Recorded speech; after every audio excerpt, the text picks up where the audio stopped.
사사기 8장 29절부터 35절까지 함께 봉독합니다. 요아스의 아들 여룹바알이 돌아가서 자기 집에 거주하였는데 기드온이 아내가 많음으로 그의 몸에서 낳은 아들이 70명이었고 세겜에 있는 그의 첩도 아들을 낳았으므로 그 이름을 아비멜렉이라 하였더라. 요아스의 아들 기드온이 나이가 많아 죽음에 아비에셀 사람의 오브라에 있는 그의 아버지 요아스의 묘실에 장사되었더라. 기드온이 이미 죽음에 이스라엘 자손이 돌아서서 바알들을 따라가 음행하였으며 또 바알 브릿을 자기들의 신으로 삼고 이스라엘 자손이 주위의 모든 원수들의 손에서 자기들을 건져내신 여호와 자기들의 하나님을 기억하지 아니하며 또 여룹바알이라 하는 기드온이 이스라엘에 베푼 모든 은혜를 따라 그의 집을 후대하지도 아니하였더라. 아멘.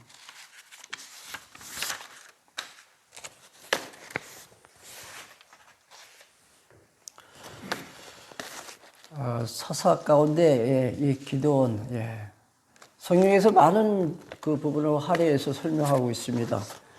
일단 하나님께서 이제 사사를 통해서 이스라엘을 시험하시는데 그 시험의 목적은 당신 여호와 되심을 이제 깨닫도록 하시기 위해서 시험하신다 그랬죠. 근데 그 기간이 무려 한 300년 동안이나 정말로 장관 세월 동안 하나님께서 사사를 세우실 때는 이스라엘 백성들이 승리해서 이제 평안을 얻게 되고 또 사사가 이제 죽게 되면은 또 대적들이 이제 침투해서 이스라엘을 괴롭힙니다. 그래서 이스라엘 백성들이 이제 곤욕을 당하는 그 기간이 한 190년 정도 아마 되는 것 같은데 이제 그때마다 하나님께서는 이제 이스라엘로 하여금 당신만을 이제 그 경외토록 하시기 위해서 하나님께서 이런 패턴으로 시험을 하시게 된다 그랬죠. 지난번에 우리가 이제 기드온에 대해서 이제 살펴봤습니다. 이 기드온은 밀타작을 할 때 하나님께서 저를 찾아가서 부르시죠. 그러나 이 기드온은 이제 처음에는 이제 사양을 합니다. 그래서 하나님께서 이제 소명을 받지 않고 이제 기드온이 이제 고살하죠. 그때 이제 하나님께서 이제 그에게 이제 내가 너와 함께 하면은 너는 이제 용사다 그렇게 말씀하시죠. 큰 용사다. 그래서 하나님 기드온과 함께 하시겠다는 하나님의 약속이었습니다. 그래서 이제 기드온 군사 이제 300명이 한 수십만 되는 이제 그 적군을 물리치고 이제 승리하는 그러한 이제 장면을 우리가 이제 살펴봤습니다. 이제 오늘은 이제 기드온이 이제 그 죽은 다음에 이스라엘 백성들이 이제 하나님을 다시 배반하게 되는 그 내용을 갖다 우리가 요절 가운데서 우리가 살펴봤는데 간단하게 우리 지난 시간 공부한 내용 이제 8장에 대해서 간단하게 다시 한번 복습을 합니다. 그 기드온은 어느 지파라 그랬죠? 12지파 가운데 요셉의 아들 므낫세 그렇죠?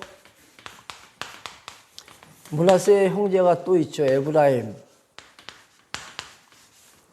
사실 그 12지파 가운데 루벤이 장자지만은 하나님께서는 루벤을 이제 버리시고 에브라임을 하나님께서 이제 그에게 장자권을 부여해 주셨습니다. 그래서 이제 그 미디안과의 전투에서 하나님께서 이제 므낫세 지파에서 이제 기드온을 갖다가 하나님께서 이제 부르셨는데 그때 기드온이 형제인 이 에브라임과 같이 전투를 하지 않습니다. 이제 에브라임을 이제 배제시키죠. 그 이유는 이제 성경에서 이제 자세한 내용은 설명해 주지 않고 있습니다. 그것 때문에 이제 에브라임이 이제 그 기드온을 찾아가가지고 항의를 하죠. 왜 형제에 대해 우리를 배제시켰느냐. 거기에 대한 이제 해명을 이제 합니다. 8장 1절부터 4절까지 이제 간단하게 나오는데 그리고 나서 이제 그 기드온이 이제 그 숫곳이라는 지역 찾아가가지고 숫곳 사람들에게 이제 그 원군을 요청했다 그러죠. 우리가 마실 물이 없으니까 물도 좀 지원해달라. 그러나 이 사람들이 거절합니다. 그 이유는 그 기돈이 지금 싸움을 하게 될 그 세바, 그 다음에 살문나라는 지역이 있습니다. 이 사람들이 너무나도 강하기 때문에 기돈이 싸우면서 반드시 패할 것이다, 그렇게 생각했기 때문에 숙고 사람들이, 만일 기돈 용사가 이제 패하게 되면은 이제 그 화를 자기들이 당해야 되잖아요, 숙고 사람들이. 그래서 거절하게 됩니다, 애들이. 그때 하나님께서 예언하시죠. 이제 이 세바와 살문나를 이제 다 멸망시키고 난 후에 돌아와서 숙고 사람들, 너희들을 내가 가시로 다 찌르겠다. 예. 그 예언대로 이제 16절 보면 8절 16절입니다. 기돈의 요청을 거절한 그 숙고 사람들을 갖다 다 징벌하죠. 그리고 또 17절에 보면 분회의 사람들도 역시 징벌하는데 그들을 죽이고 망대를 다 헐어버립니다. 이제 하나님의 군사라면 하나님의 싸움이잖아요. 하나님의 전투죠.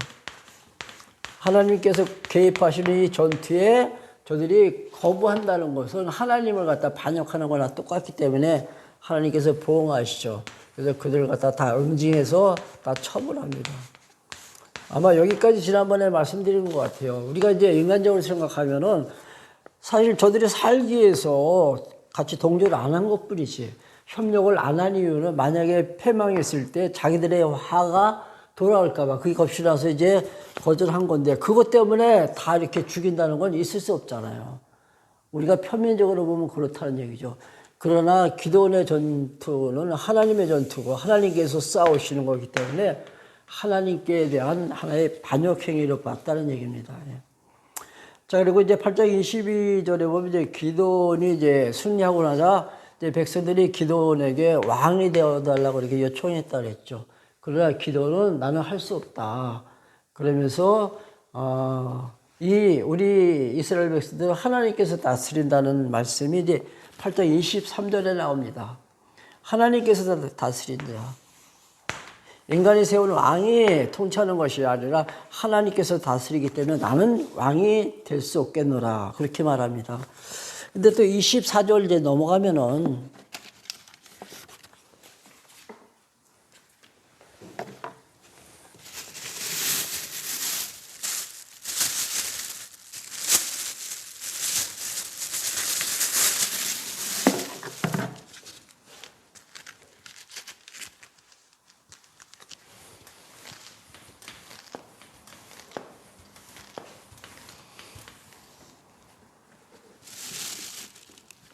8장 이제 24절 넘어가면 이제 기도원이 전쟁에서 그 탈취한 전리품 가운데 이제 금으로 만든 귀걸이 있습니다. 여인들의 장식품. 귀걸이를 다 가져오라 그러죠. 그래서 그때 모은 그 귀걸이가 뭐 한 10kg 정도가 된다 그래요. 10kg 정도. 엄청난 양이죠. 근데 이거 가지고 뭘 만들었냐 하면은 에봇을 만듭니다. 아마 이 말씀 지난번에 드렸나요? 에봇을 만들었는데 이 에봇이 바로 그 기돈 사람들이 섬기는 하나의 우상이 되어버려요. 그래서 음란이 섬겼다 그렇게 말하고 있습니다. 예. 그것이 사실 올무가 돼서 또 이 사람들이 많은 어려움을 당하게 되는데, 그 8장 28절 보시면은 한번 보겠습니다. 8장 28절. 예. 미디안이 이스라엘 자손 앞에 복종하여 다시는 그 머리를 들지 못하도록 기돈이 사는 40년 동안 그 땅이 평온하였더라. 기돈이 전쟁에서 이제 승리하고 그리고 기돈에 사는 날 동안은 이스라엘이 어떻다고요? 평온했다는 얘기죠. 이 말은 무슨 말씀이냐면은 기돈이 죽은 후에는 이스라엘 백성들이 다시 곤욕을 치르게 되었다는 얘기죠. 왜? 그들이 자기들 좋은 대로 또 다시 살아가니까. 그 이유는 하나님 여호와 되심을 잊어버림으로 이제 자기들 좋은 대로 살게 됩니다. 29절 한번 보실래요? 요아스의 아들 여룻바알이 돌아가서 자기 집에 거주하였는데 기드온의 아내가 많음으로 그의 몸에서 낳은 아들이 70명이었고, 여기서 갑자기 요아스의 아들 여룻바알 이렇게 나오잖아요. 그렇죠? 기드온이 요아스의 아들입니다. 예, 요아스의 아들. 근데 지금 여기 보니까 요아스의 아들 여룹바알. 기드온의 다른 이름입니다. 이 여룹바알이 기드온이에요. 기드온의 다른 이름인데 이 여룹바알이라는 이 뜻은 뭐냐면은 기드온이 바알과 견줄 만한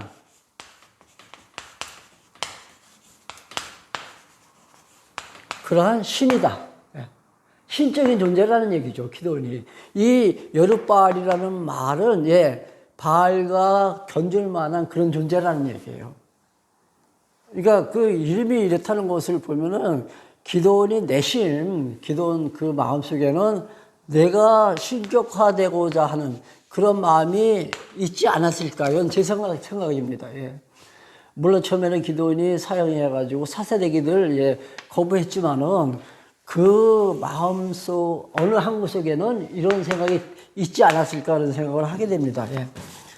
자, 근데 그 아들들이 몇 명이라고 70명이나 많았어요. 그 이유는 현지에 처들이 많은 거죠. 현지 처들이 많아가지고 그 첩들, 그 소생들 다 하니까 한 70명이 됐습니다. 70명. 근데 그들 중에 세겜에 사는 여인의 아들이 하나 있습니다. 그 아들의 이름이 뭐냐면은 뭐예요? 아비멜렉입니다. 아비멜렉. 기드온의 첫 가운데 세겜에 사는 여인. 세겜에 사는 여인의 아들이 아비멜렉. 이 아비멜렉이라는 이 이름의 뜻은 어떤 의미를 가지고 있냐면 내 아버지는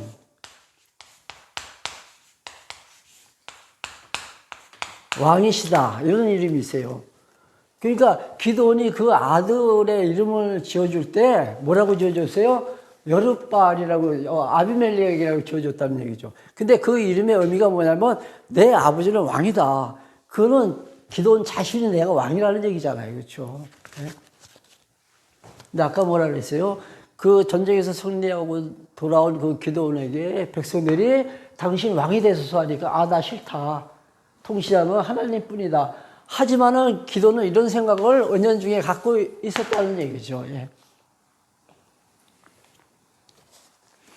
33절 한번 보시기 바랍니다. 기도는 이미 죽음에 이스라엘 자손이 돌아와서 바알들을 따라 음행하였으며 또 바알 브릿을 자기들의 시르로 삼고 기도는 이제 죽자 우상을 섬기게 됩니다. 바알을 섬기고 또 누굴 섬겼다고요? 바알 브릿을 섬겼더라. 바알 브릿 지난번에 한번 나왔죠. 이 브릿은 전도사님 그 원어 이렇게 설명 많이 하시잖아요. 베리트라는 그렇죠? 언약이라는 의미를 담고 있는 베리트와 그 베리트에 대해서 여기 브릿이 여기서 나온 말이래요. 제가 언어는 잘 모르는데 이 바알 브릿이라는 말이 이 베리트와 같은 그 맥을 같이 하고 있다는 얘기죠. 다시 말씀드리면은 이 바알 브릿이라는 것은 언약한 그러니까 언약의 어떻게 설명해야 되나? 그 바알이 언약의 신이라는 얘기죠. 언약의 주, 언약의 신. 그런 뜻이 있습니다. 그러니까 바알 브릿이. 이 바알 브릿을 이제 저들이 섬겼습니다. 34절 이스라엘 자손이 주위의 모든 원수들의 손에서 자기들을 건져내신 여호와 자기들의 하나님을 기억하지 아니하며 죽자 누가 사사가 이제 죽으니까 이스라엘 백성들이 누구를 잊어버려요? 언약의 주 여호와를 잊어버리는 거죠. 시험의 그 목적이 뭐라 그랬어요? 하나님은 약속대로 이루어가시는 언약의 하나님 여호와시다. 이걸 깨닫게 하시기 위해서 지금 300년 동안 이렇게 시험을 하는데 저들이 또 잊어버립니다. 망각하게 되는 겁니다. 그래서 십계명 가운데도 있잖아요. 여호와의 이름을 잊어버리지 말라. 망각하지 말라. 그러니까 망령되이 여기지 말라. 이게 잊지 말라는 얘기잖아요. 망령되이. 여호와의 이름을 잊는 순간에 저들이 우상을 섬기게 됩니다. 바알을 섬기고 바알 불신을 섬깁니다. 34절 이스라엘 자손이 주의 모든 원수들의 손에서 자기들을 건져내신 여호와 하나님을 기억하지 아니하며 또 여룻바알이라 하는 기드온이 이스라엘에 베푼 모든 은혜를 따라 그의 집을 후대하지도 아니하였더라. 자, 이제 9장 넘어가겠습니다. 9장.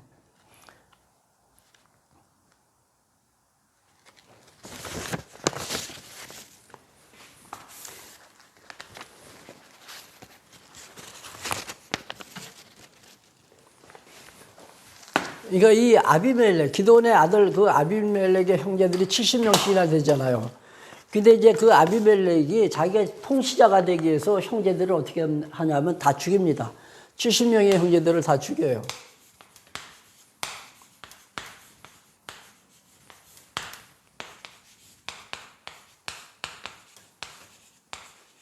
자기가 이제 왕권을 이제 장악하기 위해서 자기 형제들을 다 이제 죽이는 그 참사가 벌어집니다.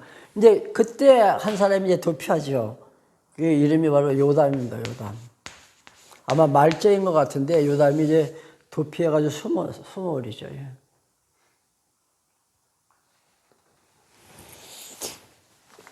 그래서 요담이 이제 하는 말이 그 하나의 비유를 들죠. 그 세겜 사람들에게 요담이 이제 뭐라 그랬냐면은 그 감람나무 비유를 들고 무화과나무, 포도나무의 비유를 듭니다. 나무를 찾아가 가지고 나무들이 하는 말입니다. 감람나무에게 내가 우리 위에 왕이 되어 달라 그럽니다. 그러니까 그 감람나무가 이제 거부하죠. 거절하고 무화과나무를 찾아갔는데 역시 마찬가지예요. 우리의 왕이 바로 당신이니까 우리를 다스려라 그래요. 무화과나무도 거절합니다. 그리고 포도나무도 역시 마찬가지예요. 거절할 때 무슨 말을 쓰자 하면은 왕이 되어달라고 이렇게 욕을 하니까는 어찌 우쭐대리요. 이 나무들이 하는 말이에요. 당신 우리를 위해서 왕이 되어달라 할 때 포도나무, 무화과나무, 감람나무가 하는 말이 어찌 내가 우쭐대리요. 똑같은 얘기를 하더라고요. 성경을 보니까. 그래서 이 우쭐이 무슨 의미인가 하면 성경을 제가 저 사전 한번 찾아봤어요. 그 사전적인 의미는 이제 의기양양하게 뽐내다. 그런 의미를 갖고 있더라고요. 너무 뭐 의기양양해서 이제 폼 잡는다는 얘기죠.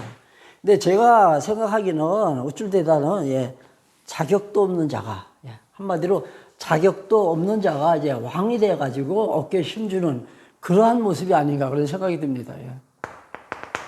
왕은 사실 자격을 갖춰야 되잖아요. 이렇게 자격 없는 자가 왕이 된다는 것은 마치 그 면허증을 바로 이제 면허증을 발급을 받아가지고 어디를 달려요? 고속도로를 달리는 거고 똑같아요. 자격 없는 자가 왕이 돼보세요. 이제 면허증 하나 취득했다고 해서 그 면허 가지고서 고속도로를 달린다는 얘기죠. 그건 무슨 현상이 벌어집니까? 좌충우돌할 수밖에 없겠죠. 그 요담이 이제 이런 비유를 들면서 이제 그 아비멜렉의 그 왕권을 갖다 부정하는 거죠. 정통성이 없다는 얘기입니다. 아비멜렉은. 왕은 이스라엘 백성 가운데 어느 지파에서 와야 돼요? 반드시 유다 지파에서 와야 돼요. 근데 이 아비멜렉은 지금 어느 지파입니까? 안 된다는 얘기죠. 몰레스 지파.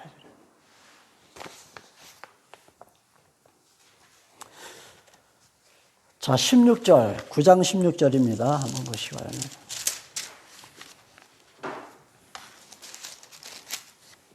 이제 너희가 아비멜렉을 세워 왕으로 삼았으니 너희가 행한 것이 과연 진실하고 어려우냐? 이것이 여룻바알과 그의 집을 선대함이냐?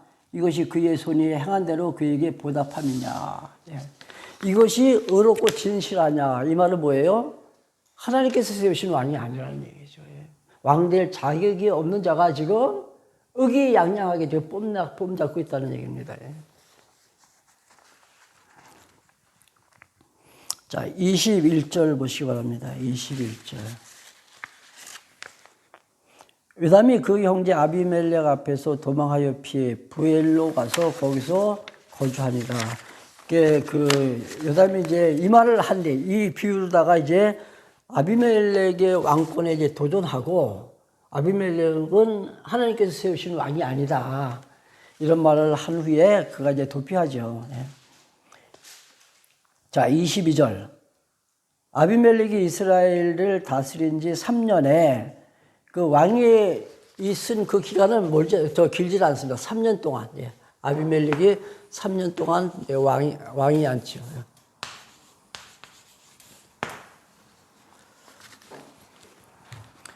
23절 보세요. 하나님이 아비멜렉과 세겜 사람들 사이에 악한 영을 보내심에 세겜 사람들이 아비멜렉을 배반하였으니, 자, 이게 무슨 말씀이냐 하면은, 이제, 아비멜렉이 그 형제들을 죽일 때, 그때 세겜 사람들과 힘을 합해가지고 형제들을 바위에서 쳐서 죽였습니다. 그러니까 그 참사가 벌어지는 그 현장에 이 세겜 사람들이 동원이 됐다는 얘기죠. 근데 지금 하나님께서 지금 말씀을 보니까 하나님께서 아비멜렉과 그 형제들 사이에서 어떻게 해요? 악한 영을 집어넣는 거죠. 이간질을 시키는 겁니다. 하나님께서. 다시 한번 보세요. 23절. 하나님이 아비멜렉과 세겜 사람들 사이에 악한 영을 보내심에 세겜 사람들이 아비멜렉을 배반하였으리.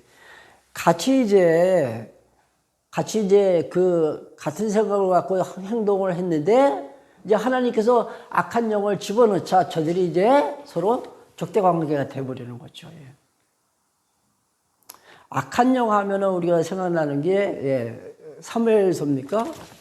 그 사울이 다윗을 죽이려 할 때 하나님께서 사울에게 악한 영을 집어넣습니다.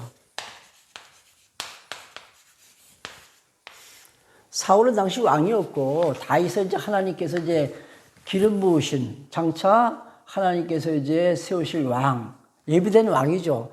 근데 그 사울이 이제 그 다윗을 죽이고자 하는 것은 자기 왕권이 이제 그 위태로워지니까 다윗을 갖다 죽이려고 할 때 그 사울의 마음에 이 더러운 영, 사악한 영을 갖다 집어넣었다 그랬습니다. 이게 다 하나님께서 하시는 거죠. 하나님께서. 이스라엘 백성들이 그 애굽에서 탈출할 때 10가지 재앙 다 기억나시죠? 그때 바로의 마음을 누가 어떻게 하셨어요? 하나님께서 강팍하게 하셨다 그러잖아요. 바로가 스스로 내가 이스라엘 백성들을 붙잡은 것이 아니라 하나님께서 강팍하게 하시니까 누구죠? 바로가, 갑자기 생각이 안 나네요. 바로가 이스라엘 백성들을 놓아주지 않고 계속 붙들잖아요. 못 나가게. 우리의 마음을 움직이시는 분은 하나님이에요. 하나님께서 우리의 생각과 우리의 마음을 다 주장하고 계시다는 얘기죠. 사실 이게 쉽게 제가 간단하게 말씀드리지만은 우리가 이렇게 말씀을 공부해도 걸리는 부분이 바로 거기 있습니다. 그러니까 우리의 생각까지도 하나님께서 지배하실까? 여기에 대해서는 선뜻 우리가 수긍을 잘 못하죠. 그러니까 생각이 우리 행동을 갖다가 만들어내잖아요. 그러니까 내가 하는 이 일은 하나님께서 시켜서 한다라고 우리가 말을 하는데 이전의 생각, 이전의 이 생각은 하나님께서 하신다는 것을 우리가 쉽게 이해를 못한다는 얘기죠. 이 생각 속의 마음, 그 다음에 우리의 감정, 이 모든 것을 다 하나님께서 주관하셔가지고 우리로 하여금 이렇게 행동하게 하시는 거죠. 악한 영을 집어넣자 저들이 이제 누구를 배반하죠. 아비멜렉을 갖다 배반합니다. 그래서 이제 아비멜렉하고 이제 저들 사이에 이제 전쟁이 벌어져요. 전투가 벌어지는데 누가 승리할 것 같습니까, 여기서? 아비멜렉하고, 세겜 사람들 간에 전투가 벌어져요. 근데 우리가 쉽게 생각하면은 세겜 사람들이 이겨야 되잖아요. 근데 세겜 사람들이 참패하고 아비멜렉이 승리합니다.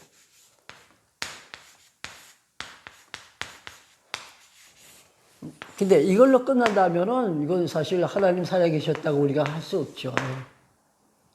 근데 전투가 다 끝난 다음에 이 세겜 여인 가운데 세겜 사람 중에 한 여인이 있습니다. 그 여인이 아비멜렉이 지나가는 그 길목에 있다가 위에서 맷돌을 내려쳐요, 맷돌에다가. 그래서 아비멜렉이 거기서 죽습니다. 네. 근데 아주 즉사하는 건 아니고 이제 맞고서 이제 그 의식이 이제 맞고서 거의 이제 죽게 되니까는 자기 이제 부하한테 시킵니다. 내가 죽을 때 여인이 던진 그 맷돌에 맞아서 죽었다 하면 이거는 수치라는 얘기죠. 그러니까 너 나를 죽여라 그러죠. 그래서 그 부하에 의해서 이제 아비멜렉이 이제 죽게 됩니다. 예. 이런 많은 내용들을 지금 우리가 이제 살펴봤는데 사실 이거는 하나의 현상들이잖아요. 그렇죠? 현상. 그렇죠?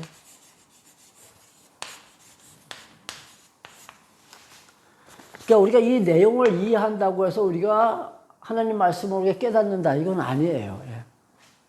지금 짧은 시간 동안에 기도원에 대해서 이렇게 우리가 살펴봤는데 이제 충분히 내용을 우리가 이제 알 수가 숙지했으니까 알 수가 있잖아요. 그렇다고 해서 하나님 여호와 되심이 깨달아지느냐 여기까지 와야죠. 예. 이걸 통해서 우리는 하나님의 여호와시구나 이걸 깨달아 가자는 얘기죠.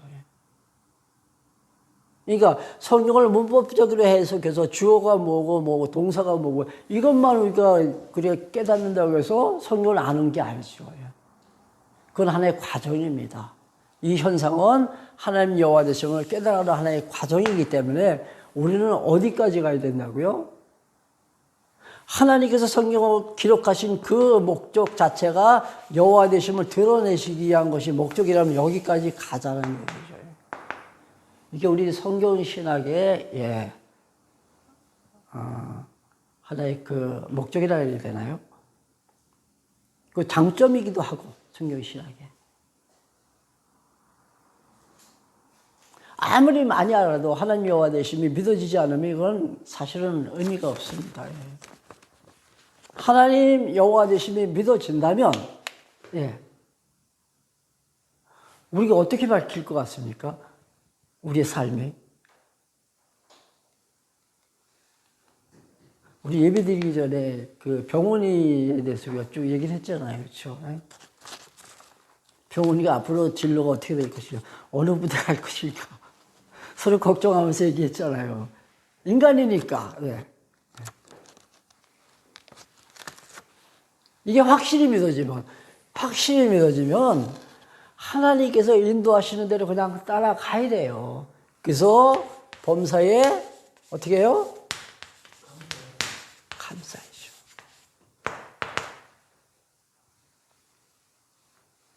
나는 하나님 여호와 되시면 믿어지는데 감사가 안 나온다. 문제가 있습니다. 네.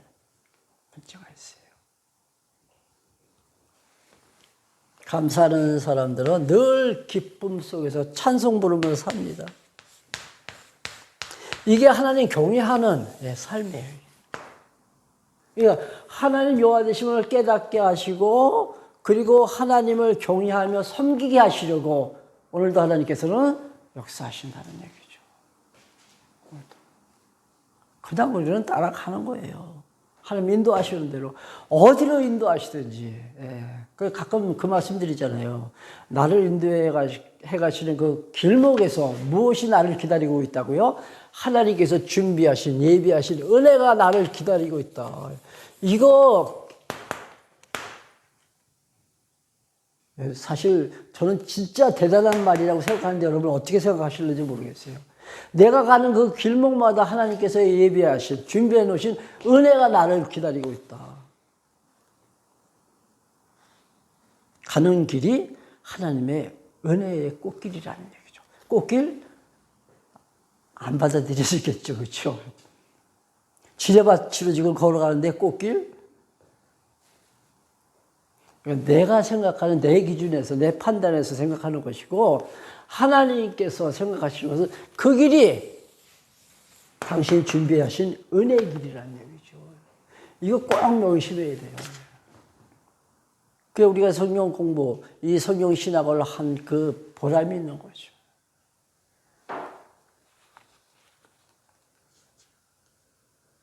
사실 제가 그 인터넷에서 보고서 그 주임 원사님 아는 주임 원사님한테 물어봤어요. 그 장애물 운영이 뭡니까? 그랬더니 쭉 설명을 하더라고요. 설명하면서 아이 걱정하지 마세요 목사님 지금은 다 편해요 그러더라고요. 그래서 지뢰 얘기를 이제 하시더라고요. 그래서 제가 미영이한테 알려주려고 하다가 걱정할 것 같아요. 얘기를 하는데 걱정 안 해도 된다는 거죠. 하나님께서 인도하세요. 어디로 갈지도 또 모르는 거거든요. 그 사람들이 얼만큼 미련하느냐 하면은 앞으로 되어질 일이잖아요. 근데 미리 땡겨가지고 걱정을 해요. 그걸 뭐라 그러죠? 당겨가지고 쓰는 걸 뭐라 그러죠? 갑자기 생각이 안 나오네. 그 월급 같은 거 당겨서 쓰는 게 뭐죠? 걱정을 갑을 한다고요? 갑을. 걱정을 갑을 해가지고 걱정한다고 사람들이. 그때 가서 걱정해도 늦지 않는데 어디로 갈지 모르잖아요. 참 저는 이 말씀 제가 깨닫지 못했으면 지금 어떻게 살까? 제 모습이 지금 어떤 모습일까? 참 궁금합니다. 56절 한번 보실래요? 56절. 9장 56절입니다. 아비멜렉이 그 형제 70명을 죽여 자기 아버지에게 행한 악행을 하나님이 이같이 갚으셨고 또 세겜 사람들의 모든 악행을 하나님이 그들의 머리에 갚으셨으니 여룻바알의 아들 요담의 저주가 그들에게 응하니라. 요담의 저주는 요담이 그 9장 20절 보면 있어요. 요담이 그 저주한 내용이 있는데 그대로 지금 그 세겜 사람들이 세겜 사람들의 악행. 근데 57절 다시 한번 볼게요. 제가 57절 놓친 게 있는데 9장 57절 또 세겜 사람들의 모든 악행 여기에 또라는 이 단어 또 사세기 300년 동안 계속 이렇게 그 반복돼서 나오죠.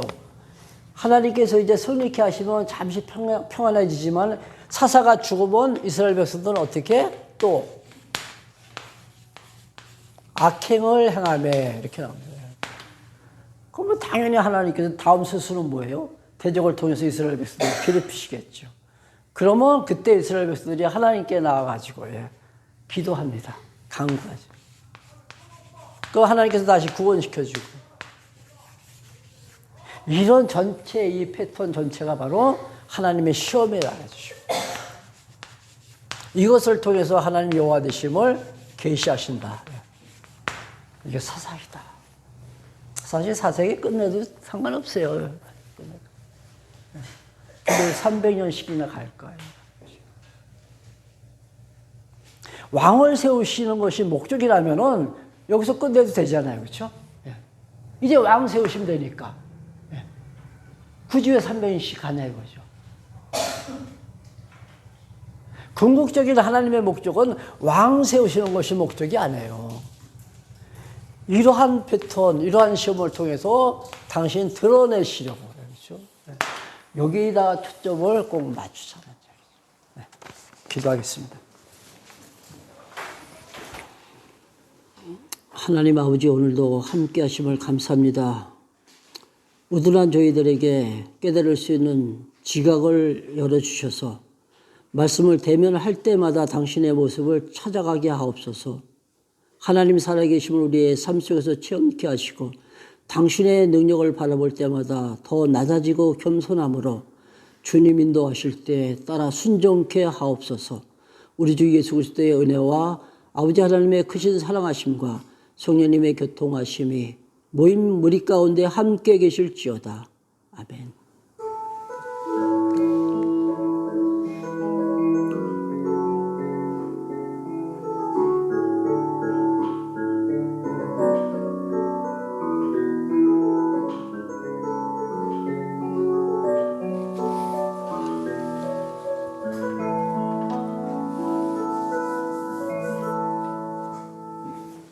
감사합니다.